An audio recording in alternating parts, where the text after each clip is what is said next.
जी हाँ साथियों, नमस्कार। स्वागत है आपके अपने चैनल अनमोल क्लासेस पर। उम्मीद करता हूँ कि आप सभी लोग स्वस्थ मस्त व ज़बरदस्त होंगे और अपनी तैयारी को अच्छी तरीके से कर रहे होंगे। ठीक है साथियों, करते हैं स्टार्ट। तो आगे भैया, लल्ला भैया, चले चालू। ठीक भाई, विमल भाई। जी हाँ भैया, रेडी रेडी। चलिए, तो कर रहे हैं हम लोग समास प्रकरण पर चर्चा। और भैया घर पे सब बढ़िया है विमल भाई? हाँ सही है, घर पे ठीक। भाभी भाभी सही है। ये तो बाली है ना बच्चों है। वो सब करें हमारे करे तो ना है। देखो समाज देखो, समास प्रकरण। और समास प्रकरण में हम लोग पढ़ रहे थे अव्ययीभाव समास। कौन समास पढ़ रहे थे साथियों? ये होगी आपकी अव्ययीभाव समास। ठीक है, ये क्लास होगी आपकी, क्लास कह लीजिए आप, लेक्चर कह लीजिए, आपका चौथा है। ठीक है, ठीक है जी। तो लेक्चर नंबर आज कौन सा है? चौथा। तो साथियों पहले तो हम कल की बात करेंगे। कल एक जो है गलती हो गई थी, क्योंकि हम लोग जो है ना वीडियो बना रहे थे, तो उसमें जो है किसी कारणवश वीडियो को काटना पड़ा, फिर से जोड़ना पड़ा। इसीलिए तो एक जो है यमुना नाम व्यर्दी ये छूट गया था। क्या छूट गया था? यमुना नाम व्यर्दी ये साइज छूट गया था। ठीक है, मैंने देखा था। तो यवनों की वृद्धि यानी कि यवनों का नाश, तो क्या बन जाता था? ये तो हो जाएगा आपका क्या? लौकिक विग्रह। क्या हो जाएगा? लौकिक विग्रह। इनसे समास क्या बनेगा? देखिए इधर इसको लाएंगे तो दूर क्या हो जाएगा? यमुना नाम, सॉरी यमुना नाम। क्लियर? आगे देखेंगे तो देखेंगे यहाँ पर क्या हो जाएगा? धुल। और इधर क्या हो जाएगा? यमन। ठीक है, अब इसको ये मिला देंगे, क्या बन जाएगा हमारा? दुर्यवनम। और दुर्यवनम में कौन समास है? अव्ययीभाव समास। अव्ययीभाव समास है। इस फिर हो जाएगा। अब कहेंगे कि जो किस अर्थ में है, तो व्यर्थी अर्थ में। किस अर्थ में? व्यर्थी का अर्थ क्या होता है? नाश। ठीक है भाई, आगे बात करते हैं। और एक चीज और छूट गई थी, वो जरा देख लेंगे आगे। एक था आदि मनसम।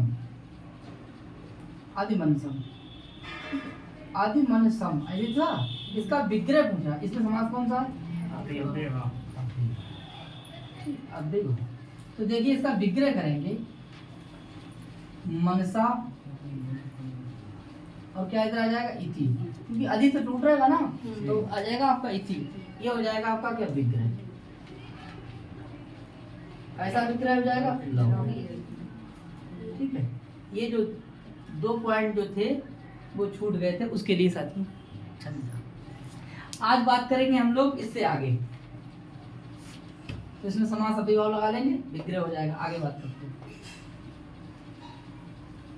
अब देखना है, अब आप अपनी जो है किताब खोलेंगे, बाबूराम सक्सेना 240 नंबर पेज पे पहुंचेंगे। लिखा हुआ है ये देखिए, सूत्र नंबर आपका मिलेगा आपके लिए 2 के बाद में 1 नंबर है। ठीक है, और 1 नंबर है, कह रहा है कि देखिए काल के अतिरिक्त अर्थ में अव्ययीभाव समास। इसको नोट करेंगे, काल के अतिरिक्त, विमल भाई लिखिए, जी। काल के अतिरिक्त अर्थ में अव्ययीभाव समास। अव्ययीभाव समास में सय को सा आदेश, सय को सा आदेश हो जाता है, हो जाता है। और देखिए दूसरा नंबर पॉइंट कह रहे हैं कि कालवाचक शब्द के साथ, कालवाचक शब्द के साथ समास किए जाने पर सह का सह भी रहता है। क्लियर? सह का क्या रहता है? सह रहता है। तो यहाँ तक क्लियर हो गया है? अब देखिए उदाहरण से पहले इसके सूत्र पर चर्चा करेंगे कि इसका सूत्र कौन सा है। देखिए इसका सूत्र है अव्ययीभाव अव्ययीभावे च काली। तो देखिए यहाँ पर हो जाएगा च काली, यानी काल ना हो। क्या ना हो? काल ना हो। अव्ययीभाव समास होने पर, और बोले अव्ययीभाव समास होने पर, अव्ययीभाव समास होने पर कालवाचक शब्द ना हो, काल के क्या हो? अतिरिक्त हो। काल के, काल मान जानते हैं? समय। समय जानते हैं आप? टाइम। यानी चाहे आप टाइम कह लीजिए, चाहे समय कह लीजिए, और चाहे आप काल कह लीजिए, एक ही बात है। समझ में आए? इंग्लिश में टाइम कर लेते हैं आगे की। तो समय या काल या क्या हो जाएगा? टाइम। तो बोले इसके अतिरिक्त अगर कोई हो तो अव्ययीभाव समास में सह के स्थान पर सा आदेश हो जाता है। यानी काल के अतिरिक्त अर्थ में अव्ययीभाव समास में सह के स्थान पर सा आदेश हो जाता है। और काली हो, जब काल हो तब सही रहता है। क्या हो जाता है? तो आपका सह का सही रहता है। बोले कालवाचक शब्दों के साथ किए जाने पर सही के स्थान पर सही रहता है। यहाँ तक क्लियर हो जाएगा? बताओ भाई कोमल, सही है? बोला करो ऐसी बात। हाँ जी सर, तेज बोलो। तो कालवाचक शब्द के साथ किए जाने पर भी सही के स्थान पर क्या रहता है? यहाँ तक कोई दिक्कत? जी नहीं। दिक्कत हो तो बताओ। नहीं। अभी खड़े हैं? नहीं दिक्कत है। उदाहरण चाहिए? देखिए उदाहरण क्या है, देखो भैया। बोले सह प्लस पूर्वाहन,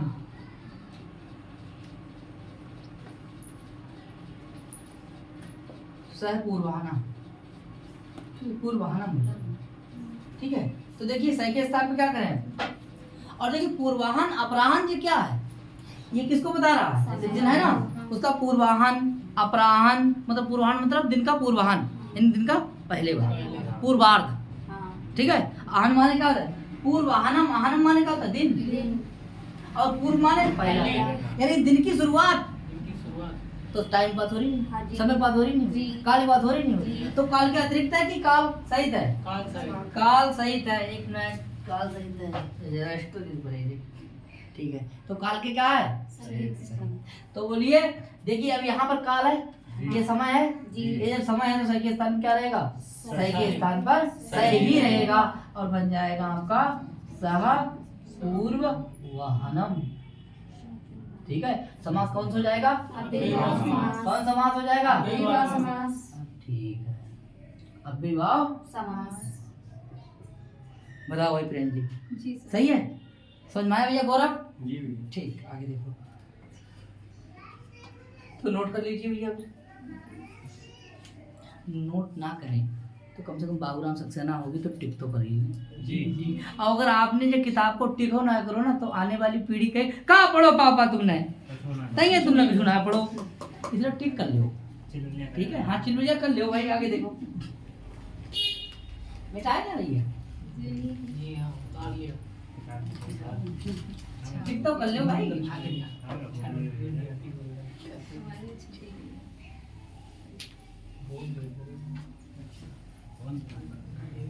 आगे देखो, दूसरा चलो यावत अवधारणे, सूत्र लिखो भैया। यावत अवधारणे, इसको अलग कर देंगे। यावत अवधारणे, यावत अवधारणे, ये क्या भैया? सूत्र। ये क्या है? अब देखिए लिखिए, बोले अवधारण अर्थ में, देखो अवधारण अर्थ में अवधारण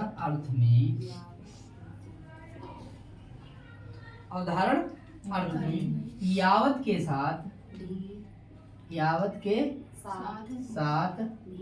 भी अव्ययीभाव समास बनता है। जैसे क्या बात है! ठीक है? अव्ययभाव समास बनता है। उदाहरण देख लीजिए, यावंता श्लोक है, श्लोका तावंतो अच्युत प्रणामा। ठीक है, तो यहाँ पर देखिए इस अर्थ में लिख लीजिए, जैसे क्या लिखा, यावंता श्लोका, देखिए विसर्ग का क्या हो जाएगा, सा, तावंतो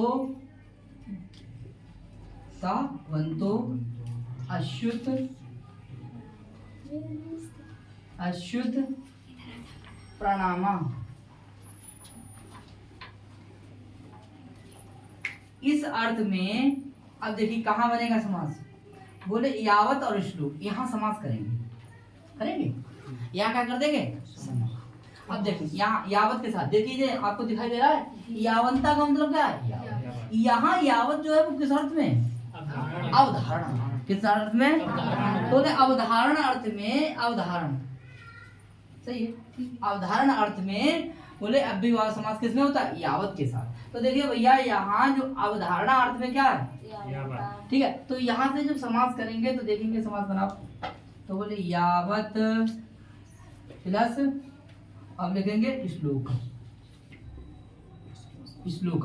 क्लियर। और देखिए यहाँ पर ये क्या है हमारा, ता, आगे कहा है सा, तो इसके स्थान में क्या हो जाएगा, इसके स्थान में क्या हो जाएगा, चा, और इसके स्थान में क्या हो जाएगा, सच। छोटी संधि पड़ी है, ठीक है, तस श्लोकेन सच है, तो यहाँ पे हो जाएगा चा, और यहाँ क्या हो जाएगा, हाँ पूरी प्रक्रिया हम बताएंगे। तो सुना इशू, उसके बाद में खर्चा, ठीक है, तो यहाँ सिस्टम फिर हो जाएगा वो लंबा, ये आप सब जानते हैं। आगे देखो, अब इससे बन जाएगा आगे आपका क्या, यावत और श्लोकम। तो यहाँ कौन समास हो जाएगा भैया, बोलो अव्ययभाव। कौन समास हो जाएगा, अव्ययभाव समास। कोई दिक्कत, कोई दिक्कत हो बताओ भैया, कोई दिक्कत नहीं। आगे बढ़ते हैं, तो इसको नोट करेंगे, अव्ययभाव समास हो जाएगा। ठीक, बताते हैं इसके लिए।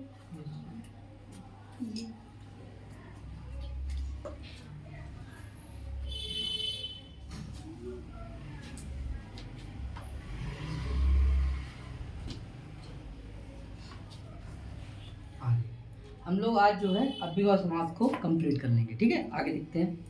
अब कह रहे हैं कि आंग मर्यादा अविविधो, इस सूत्र को लिखिए, आंग मर्यादा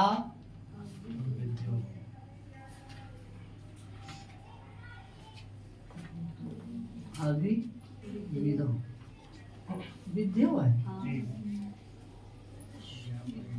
इसको नोट करो भैया। यह है क्या काम करता है, जरा देखिए। कह रहे हैं नंबर 1 पॉइंट बना के लिए, बोलो मर्यादा, बोलिए भैया, मर्यादा और अविविधि। क्या है, अविविधि, फिर आगे के अर्थ में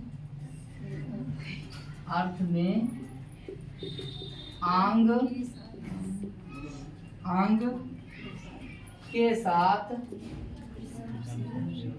विकल्प, क्या, विकल्प से अव्ययभाव समास, क्या है, अव्ययभाव समास बनता है कि बनते हैं, बनते हैं। क्या बात है, आगे देखिए। और समास ना करने पर पंचमी विभक्ति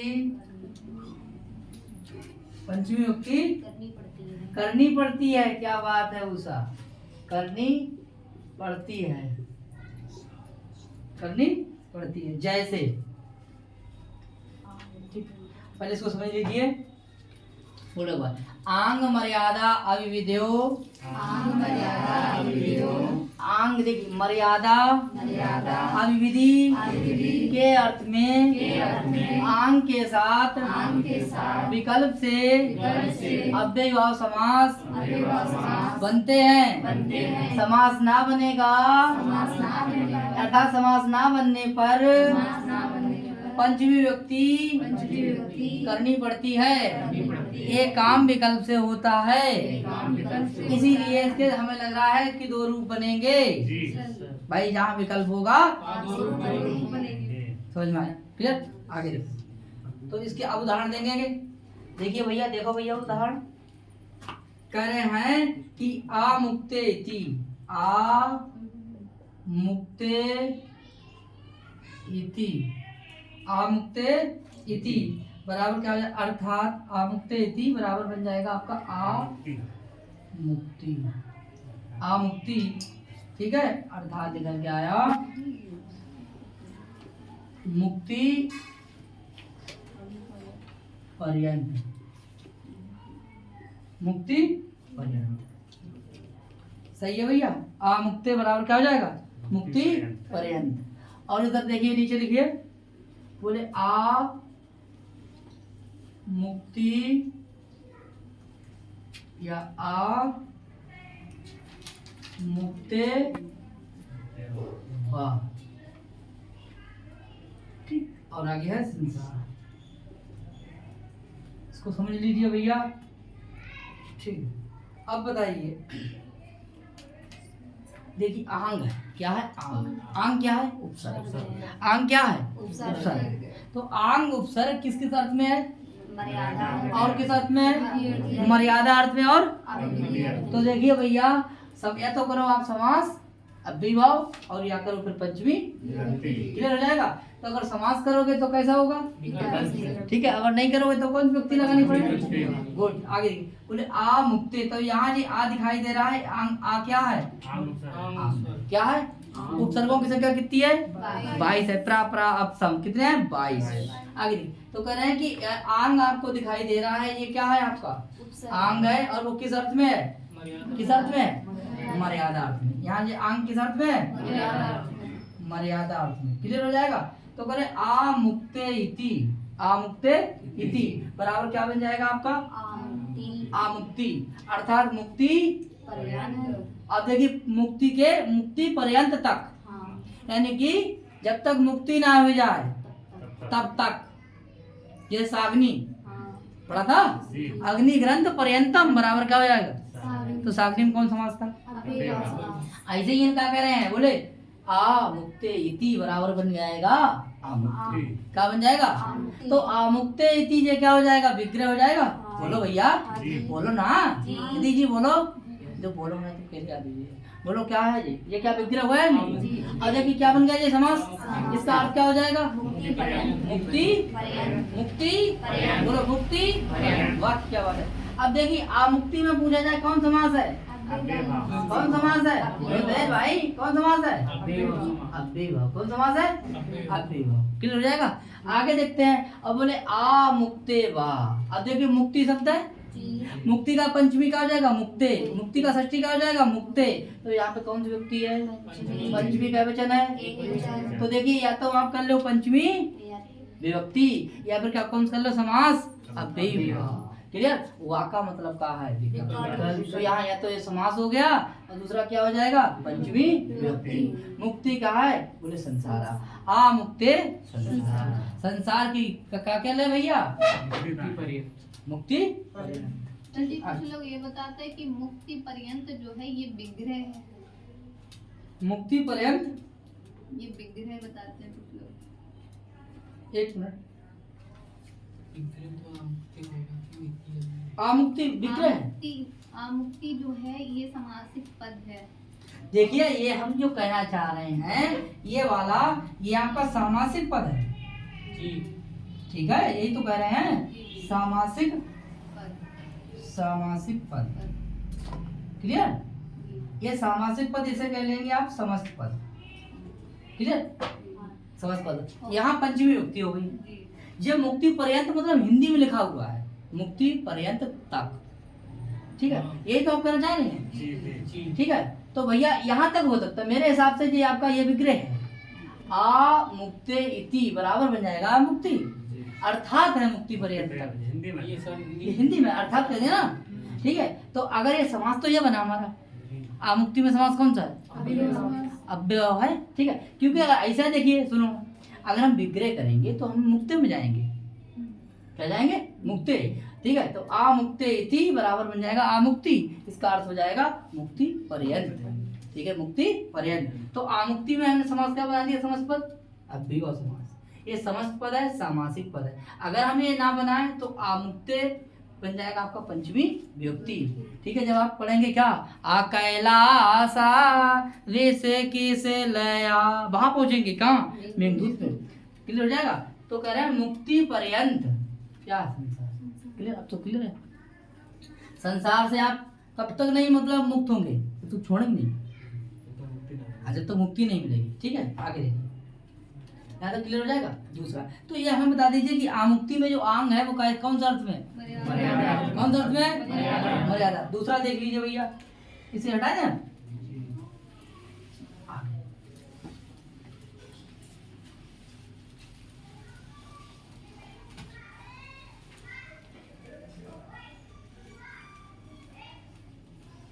मुक्ते में देखिए, यहाँ पे जो मुक्ते में मैंने विसर्ग नहीं लगाई, गलत हो गया।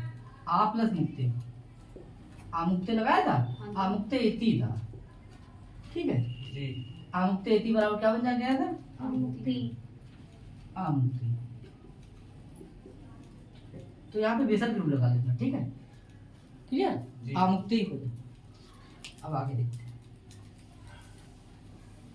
दूसरा बोलिए, बोलिए दीजिए। इस प्रकार अविविधि अर्थ में, मर्यादा वाला हो गया, अविविधि अर्थ में, अविविधि, अविवर्ती अर्थ में कौन, आंग।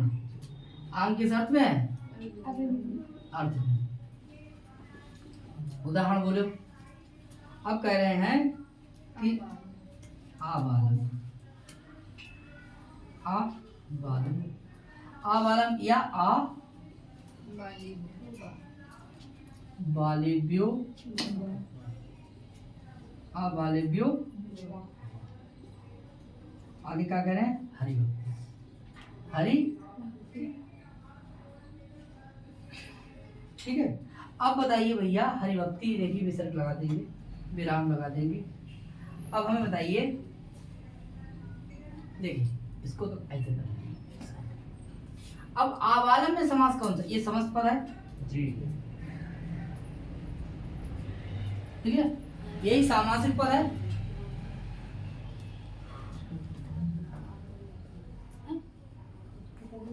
इसी में आपका अव्ययभाव समास है।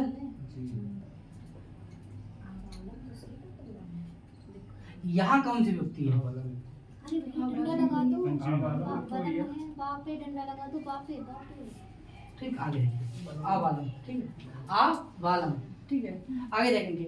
यहाँ जो देखिए आबालव्यो, यहाँ पे कौन सी विभक्ति है, पंचमी विभक्ति, क्या वचन है, बहुवचन। ठीक है, भैया आएंगे, पंचमी विभक्ति बहुवचन। अब देखिए, या तो ये काम कर लीजिए या फिर ये काम कर लीजिए, इसीलिए है क्या यहाँ पर विकल्प। तो देखिए, अगर समास ना करेंगे तो कौन सी विभक्ति लगाएंगे, वचन, कोई हो, चाहे एक वचन चाहे बहुवचन या बहुवचन। क्लियर। और देखिए आबालम में कौन समास हो जाएगा, ये समस्त पद है, ये सामासिक पद है, इसमें समास कौन सा हो जाएगा। यहाँ का जो आ जो दिखाई दे रहा है बड़ा, वो किस अर्थ में है। और देखिए अभी बताया था आमुक्ति में जो आ था वो किस अर्थ में है, और दोनों में समास कौन सा है। हाँ ठीक है, बहुत बढ़िया। आगे देखते हैं, इसलिए हटा दे, आगे देखते हैं।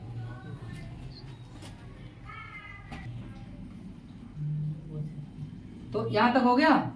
अब ये कह रहे हैं कि आवालम में कौन समास हो जाएगा, आवालम में ये समस्त पद है, अव्ययभाव समास है, सामासिक पद है। आवालव्यों में कौन सी विभक्ति है, पंचमी विभक्ति, एक बहुवचन, बहुवचन, एक वचन है कि बहुवचन। ठीक है, यहाँ तक आपके हो गए। अब देखिए उदाहरण समझे आप। अब देखो,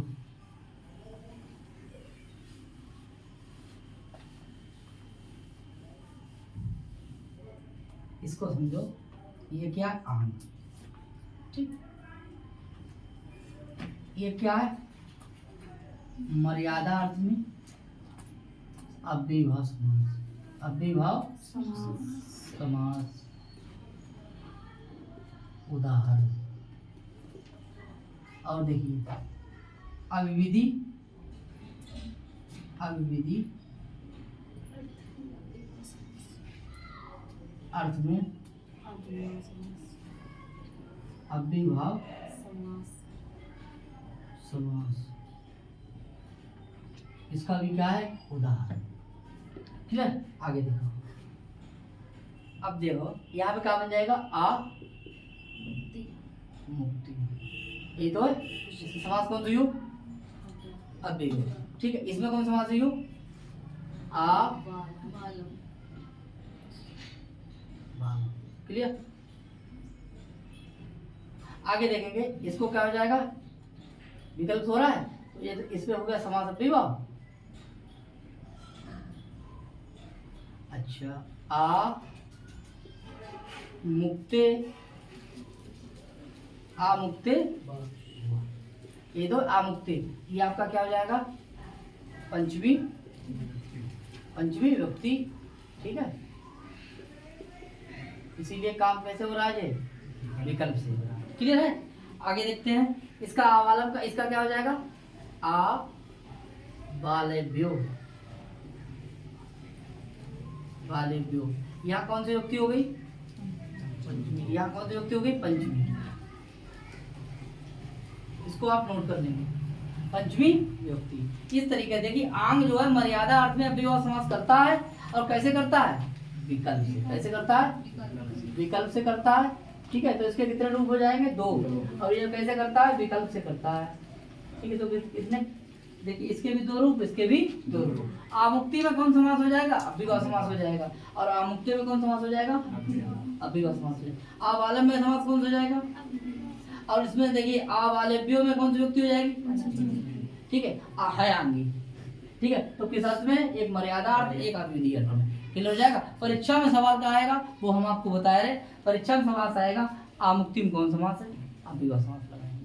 ठीक है, परीक्षा में सवाल आएगा आमुक्ति में कौन समास है, समास नहीं व्यक्ति पंचमी। क्लियर हो जाएगा। पर ये कारक की दृष्टि से हो जाएगा।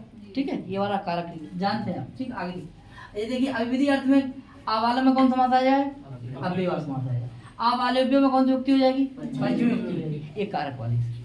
क्लियर हो जाएगा। इस तरीके से परीक्षा में सवाल आएगा। और विग्रह की बात करते हैं तो देखिए इसका विग्रह क्या हो जाएगा, इसका विग्रह भी हमने बताया क्या हो जाएगा, इसका विग्रह हो जाएगा कि आ मुक्ते इति। ठीक है, और अर्थात दिया हुआ है क्या मुक्ति पर्यंत। ठीक है, तो इसको विग्रह अगर मानना चाहें तो आप इसको भी मान लेंगे कि मुक्ति पर्यंत तक। ठीक है, और आ मुक्ति इति ये भी आपका विग्रह है। क्लियर। इस तरीके से इसके जो विग्रह हो जाएंगे और बाकी ये दोनों समास हो जाएंगे। ये आपकी ये पंचमी व्यक्ति ये अव्ययभाव समास, ये पंचमी व्यक्ति ये अव्ययभाव समास। चलिए आगे बढ़ते हैं।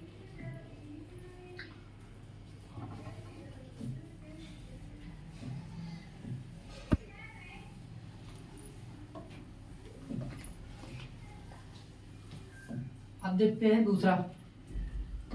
बोलो भैया, अब है आपका, बोले लक्षणेन अभिप्रीति अभिमुखे। लिख लीजिए, लक्षणेन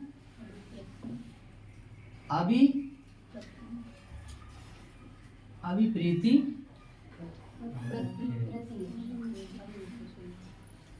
अभिमुखे।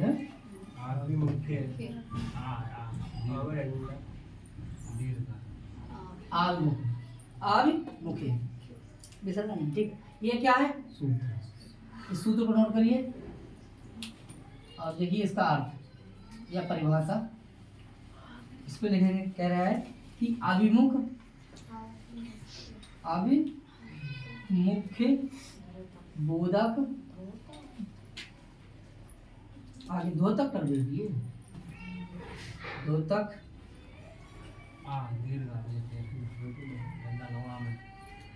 आमुख्य। ठीक है, आमुख्य द्योतक अभि और प्रति, अभि और प्रति अर्थात लक्षण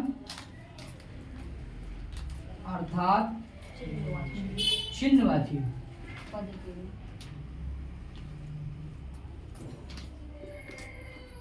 चिन्हवाची पद के साथ अव्ययभाव समास बनाते हैं। ठीक है, आगे देखते हैं। उदाहरण है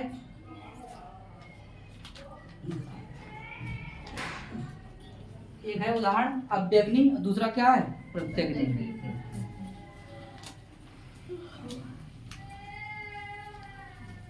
एक है अव्यग्नि, दूसरा क्या है प्रत्यग्नि। देखिए उदाहरण क्या, अव्यग्नि और देखिए अभी प्लस और है अग्नि, ठीक है। तो ठीक है, अब बन जाएगा अभी प्लस अग्नि प्लस अभी है, ठीक है। इसको देखिए अग्नि प्लस अभी, तो इधर बनाएंगे क्या बन जाएगा, इसको लाएंगे इधर अभी प्लस अग्नि, अग्नि, ठीक है। अब देखेंगे आ भा, अभी का क्या हो जाएगा या, और आगे क्या हो जाएगी गा और नी, तो कहाँ से लगा देंगे मात्रा अव्यग्नि, अरे इसके लगाएंगे आ भ्या अव्यग्नि, ठीक है। ऐसे दूसरा देखेंगे कि अव्यग्नि के बाद में अग्निम प्रति, अग्नि अग्नि और आगे क्या है प्रति, अग्नि प्रति, ठीक है। तो देखिए ये आमुख्य बोधक जो है अभी है, दूसरा कौन सा है प्रति है, तो अभी वाला कौन सा हो गया ये वाला, और प्रति वाला क्या हो गया ये वाला। तो देखिए इधर लाएंगे इसके लिए प्रति और इधर क्या आ जाएगा अग्नि, क्लियर, बोलो भैया। अब देखिए यहाँ पर कौन संधि हो जाएगी, जैसे यहाँ पर यण होगी वैसे यहाँ पर हो जाएगी कौन सी यण संधि हो जाएगी, क्या बन जाएगा प्रत्यग्नि, ठीक है। तो अव्यग्नि और प्रत्यग्नि, इन दोनों में कौन समास है अव्ययीभाव समास है, नोट कर लेंगे, ठीक है। और इसमें कौन समास है अव्ययीभाव समास, नोट करिए भैया, अव्यग्नि और प्रत्यग्नि, क्लियर हो जाएगा। अब देखिए लिखा हुआ है अव्यग्नि इति, देखिए अग्निम अभी इति, अभी बता रहा हूँ, आगे बोले प्रत्यग्निम, आगे लिखा प्रत्यग्नि, देखिए अव्यग्नि इति हो गया, अव्यग्नि अग्निम अभी इति और अव्यग्नि बन गया, ऐसे अग्नि प्रति इति क्या बन जाएगा प्रत्यग्नि बन जाएगा, ठीक। अब इसका विग्रह कर रहे हैं, तो करें अव्यग्नि प्रत्यग्नि, अर्थात इसका मतलब होता है अग्नि की ओर, अभी का अर्थ भी होता है और प्रति का भी अर्थ क्या होता है ओर, इसको नोट कर लेंगे। देखिए अभी और प्रति का अर्थ क्या होता है ओर, ऐसे चिन्हवाची पदों के साथ अव्ययीभाव समास बनाते हैं। अब देखते हैं कि इनका विग्रह करेंगे कैसे, विग्रह देख लीजिए, समस्त पद और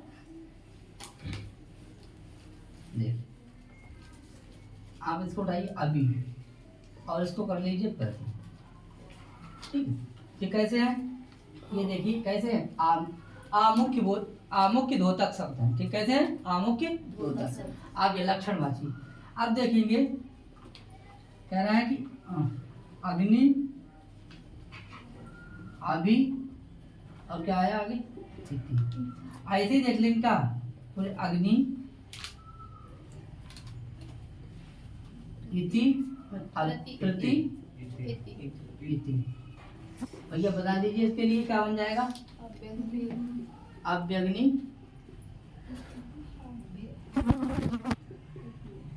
अव्यग्नि और इधर क्या हो जाएगा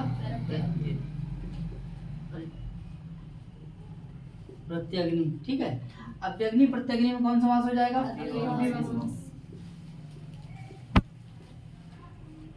अव्ययीभाव समास। और नीचे एक उदाहरण दिया हुआ है, वो जरा इसको नोट कर लेंगे, लिखा हुआ है कि अव्यग्नि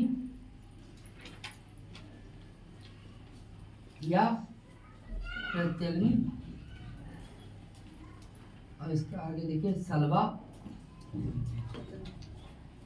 सलवा माने होता है क्या पतंगा, पतंगा, ठीक है। और आगे क्या है पतंगी।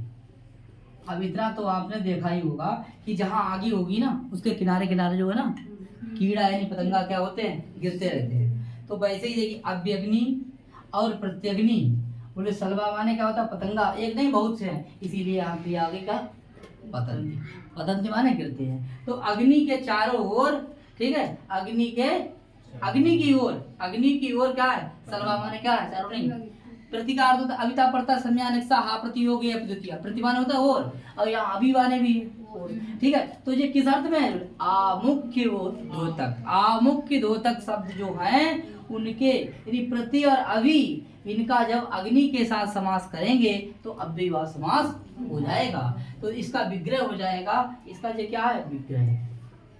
क्या है ये आपका क्या हो जाएगा, विग्रह। ये क्या हो जाएगा, विग्रह। तो अग्नि, अग्नि अवि इति बराबर क्या बन जाएगा, अव्यग्नि। समास कौन सा हो जाएगा, हाँ। और किसके अर्थ में भैया बता रहे हैं जी, अवि किस अर्थ में, आमुख्य वो द्योतक, आमुख्य द्योतक। इसी से क्या बन जाएगा, सूत्र।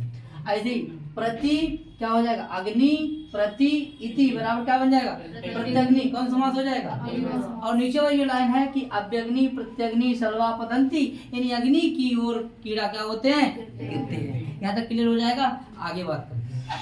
सही, चलिए दूसरा उदाहरण देखिए और सूत्र देखिए, इसे नोट कर लीजिए भैया जोन भाई जी। आगे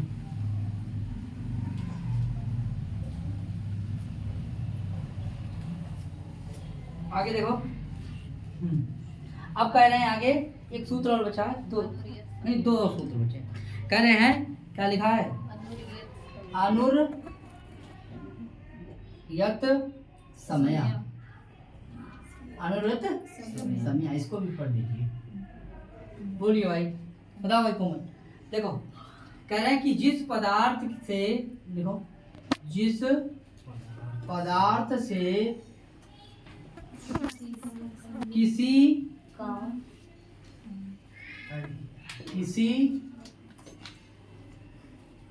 का सामीप्य, सामीप्य मतलब समीपता, निकटता दिखाया जाता है, दिखाया जाता है, क्लियर, दिखाया जाता है। उस लक्षणभूत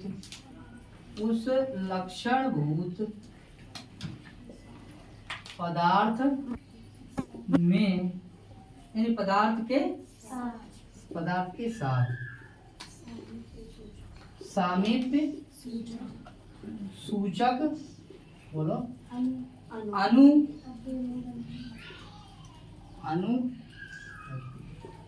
क्या बनाता है, अव्यय भाव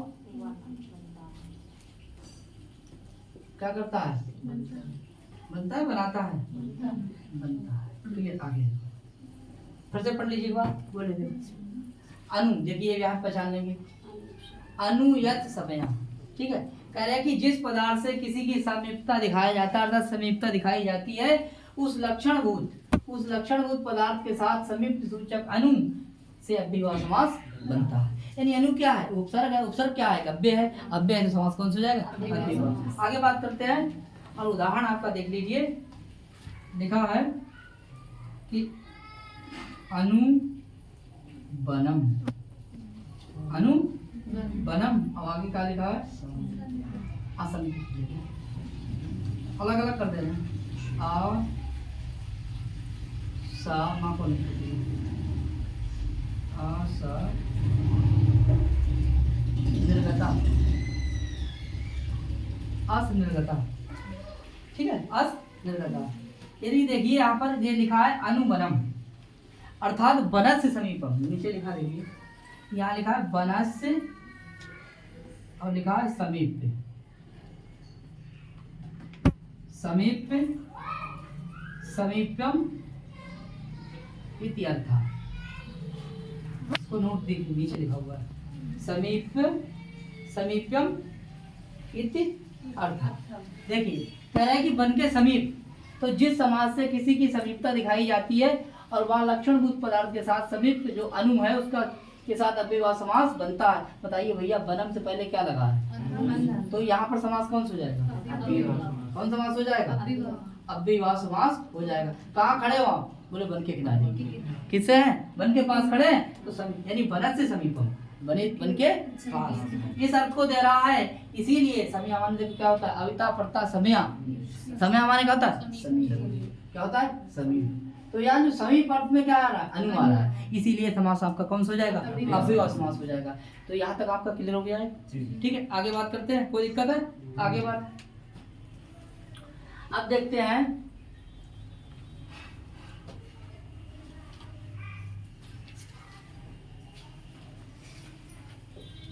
एक उदाहरण और है, एक सूत्र है इम्पोर्टेंट, पारे मध्य, पारे मध्य षष्टया वाह, इसको नोट कर लीजिए। ये अव्ययभाव समास का आखिरी सूत्र है, ठीक है, लास्ट है, नोट करिए इसे। देखिए, पारे मध्य सप्त्यंत है, नहीं कैसे हैं, सप्तमी अंत, अर्थात इसमें भी सप्तमी, इसमें भी सप्तमी, ठीक है। पूरे शब्द षष्ट्यंत पद के साथ अव्ययभाव समास बनता है, क्लियर। और विकल्प से षष्ठी तत्पुरुष समास बनता है, क्लियर। विकल्प से क्या बनता है, बताओ भाई, बताइए। देखिए, पारे और मध्य, पारे और मध्य के योग में देखिए, अगर ये पहले हैं समास अव्ययभाव होगा, अगर ये बाद में है समास षष्ठी तत्पुरुष का, इसीलिए वाह माने क्या है, तो या तो षष्ठी व्यक्ति यानी षष्ठी तत्पुरुष समास लगेगा, या फिर क्या बनेगा, अव्ययभाव समास बनेगा, क्लियर। तो बोले पारे और मध्य सप्तिमंत है, यानी कि इनमें दोनों में कौन सी व्यक्ति है, सप्तमी है, और इनका कह रहे हैं शब्द यानी षष्ट्यंत पद है। ये कैसे पद है, बोले षष्ट्यंत पद के साथ, अर्थात इनकी आगे कौन सा आ जाएगा पद, षष्ठी अंत वाला पद आएगा, इसीलिए आया षष्टया। षष्टया माने तृतीया, षष्टया, ये षष्ठी का तृतीया क्या हो जाएगा, षष्टया। तो बोले पारे और मध्य का षष्टया के साथ समास होता है, तो कौन समास हो जाएगा, पारे मध्य का षष्टया के साथ समास होगा, तो समास कौन सा हो जाएगा, अव्ययभाव समास हो जाएगा। और साथ में विकल्प से क्या हो जाएगा, कौन सा हो जाएगा, षष्ठी तत्पुरुष हो जाएगा। तो यहाँ का पारे और मध्य का किससे समास हो रहा है, षष्ठी पद से। किससे हो रहा है, षष्टिया माना षष्ठी के पद से, यानी षष्ट्यंत पद से हो रहा है। किससे हो रहा है, और वा का मतलब क्या है यहाँ पर, विकल्प। और विकल्प से क्या कर रहा है, विकल्प से षष्ठी नहीं षष्ठी विभक्ति का षष्ठी तत्पुरुष, षष्ठी तत्पुरुष। ये गलती मत कर देना कि आप जो है षष्टिया का मतलब यहाँ जान लें कि षष्ठी तत्पुरुष है, ठीक है। यहाँ ये विभक्ति चल रही है, जैसे षष्ठी शब्द विभक्ति है, जो षष्ठी स्त्रीलिंग शब्द, षष्ठी प्रथमा स्त्रीलिंग, द्वितीय स्त्रीलिंग, तृतीय स्त्रीलिंग, चतुर्थी स्त्रीलिंग, पंचमी स्त्रीलिंग और षष्ठी स्त्रीलिंग। षष्ठी का षष्ठी द्वितीय नहीं तृतीय व्यक्ति में एक वचन, षष्ठी तृतीय व्यक्ति एक वचन। ये पद जो है ना, षष्ठी तृतीय व्यक्ति एक वचन, तभी आया सात, सै साकम साम, ठीक है। तो सात आया।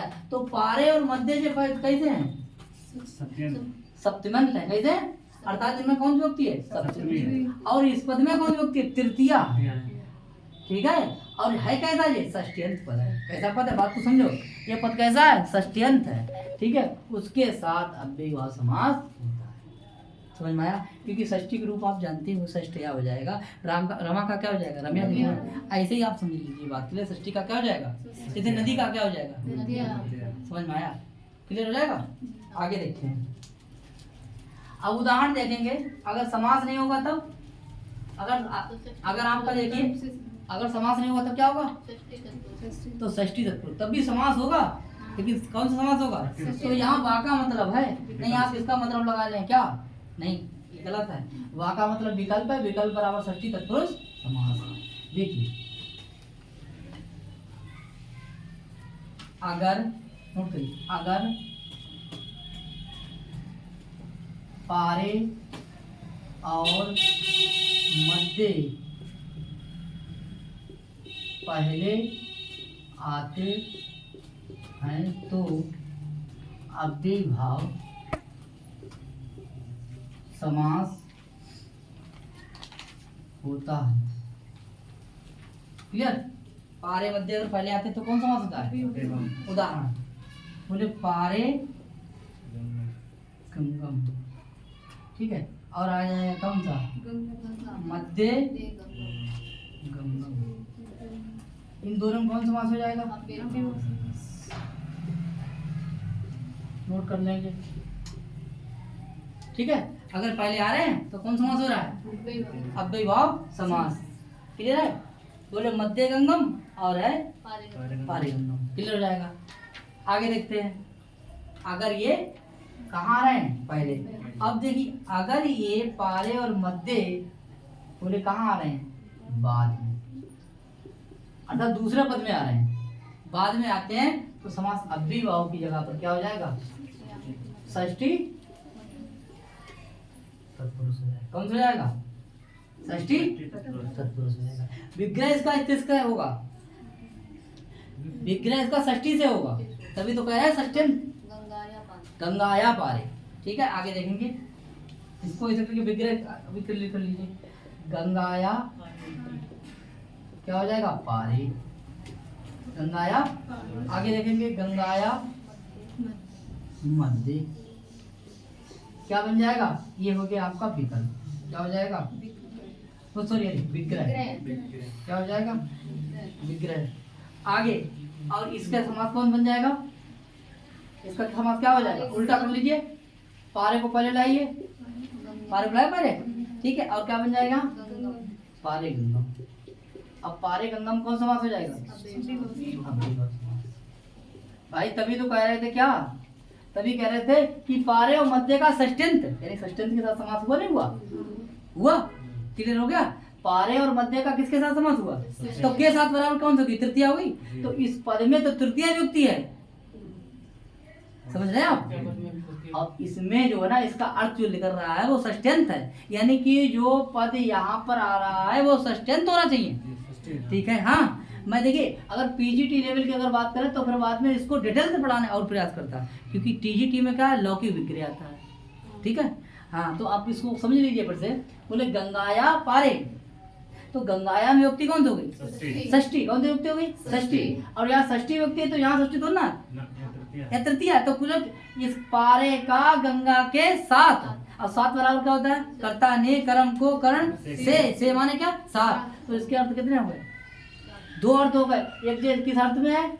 षष्ठी व्यक्ति हो जाएगा, और व्यक्ति कौन से यहाँ पर? तृतीया। बात समझ में आ गई? अब समझ में आ गया होगा तो ज्यादा, ठीक है, यहीं तक रखते हैं।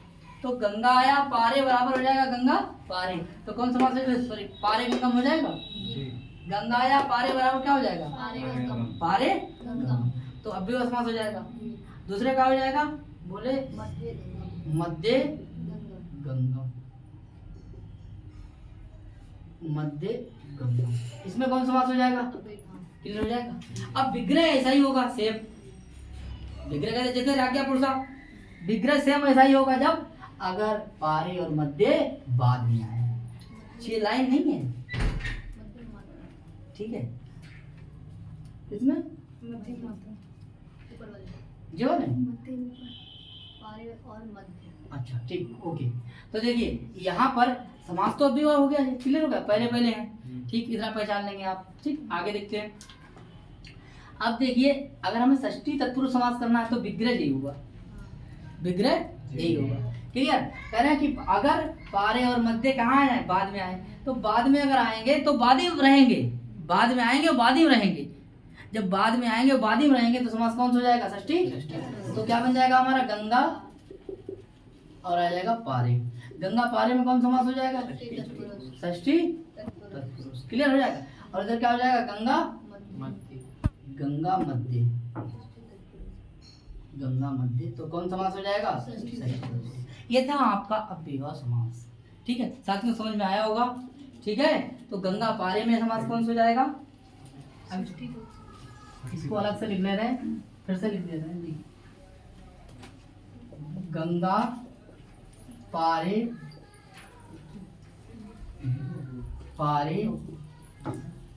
गंगम। ठीक, आगे देखिए गंगा मध्य मध्य, क्योंकि एक एक प्रश्न बहुत इंपॉर्टेंट है, एक से जाने कितने हजारों नीचे चले जाएंगे आप। ठीक है, आगे देखेंगे तो ये देखिए, ये आप समास हो जाएगा कौन सा, षष्ठी तत्पुरुष, क्योंकि यहाँ कहाँ है, देखिए यहाँ जो बाद में है, क्लियर, ये कहाँ है, बाद में है, और ये कहाँ है, ये पहले है। तो देखिए जब अव्यय शब्द पहले होगा समास अव्ययीभाव होगा, और अव्यय शब्द बाद में है तो समास षष्ठी। आगे देखेंगे यहाँ कौन सा हो जाएगा, अव्ययीभाव समास कौन सा हो जाएगा, अव्ययीभाव।